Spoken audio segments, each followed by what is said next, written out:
Suivez tous les marchés financiers avec CMC Markets France. Avec CMC Markets, tradez les CFD sur indices, devises, matières premières et actions 24 heures sur 24. CMC Markets, un des leaders mondiaux du trading de CFD Forex depuis 1989.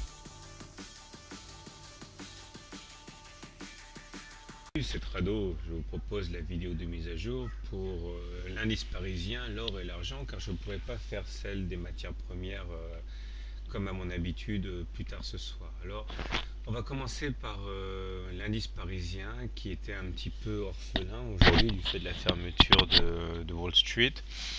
Et on abandonne 0,8% tout en préservant l'essentiel, à savoir sur le plan psychologique les 3400 et sur le plan graphique les 76% de retracement de Fibonacci qui ont été inviolés en clôture depuis maintenant 4 séances, bien que à moult reprises sollicitées. Le problème, c'est que l'on passe du temps en dessous de la moyenne mobile à 20 séances, qui pour l'instant est toujours plate, mais plus on passe de temps sous cette M20, plus on risque de la retourner vers le bas, ce qui en ferait donc une résistance à la hausse. De la même manière, on n'arrive pas à s'émanciper de la médiane de la fourchette d'Andrews ici, et tant qu'on ne sera pas passé au-dessus, l'objectif totalement probable serait de rallier la partie basse de cette fourchette d'Andrews, à savoir au minimum les 3330. Et puis regardez, à grands pas arrive la moyenne mobile à 7 séances ici, qui est vraiment maintenant à un souffle de croiser la moyenne mobile à 20 séances, ce qui ne manquera pas d'attirer de nouveaux traders baissiers si cela devait arriver. Donc vous l'aurez compris, les minutes, enfin les jours de l'indice parisien sont comptés. Il faut impérativement dès demain repasser au-dessus de la M20 au risque de véritablement susciter des courants vendeurs importants. Alors maintenant j'en profite pour faire la vidéo sur l'or et l'argent. Alors tout d'abord l'or. Nous avons une séance assez difficile sur l'or puisque bon, c'est pas tant les 0,12% perdus qui m'inquiètent que le fait qu'une fois de plus nous avons échoué à passer à la hausse la moyenne mobile à 7 séances ici, secondée en deuxième rideau par le canal noir.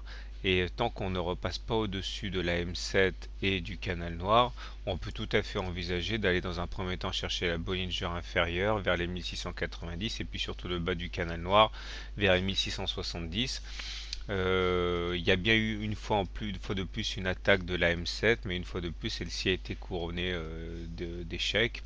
Et l'argent présente un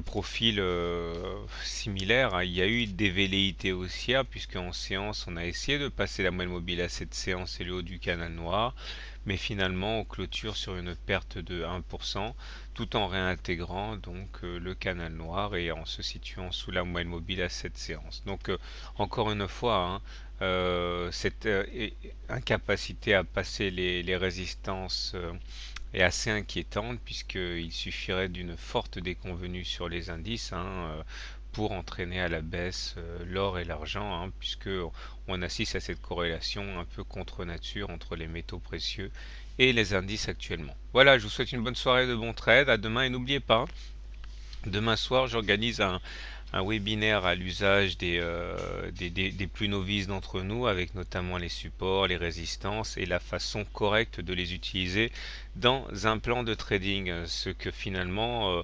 n'est pas intégré par tous les apprentis traders. Voilà, bonne soirée, bon trade et à demain. CMC Markets, un des leaders mondiaux du trading de CFD Forex depuis 1989.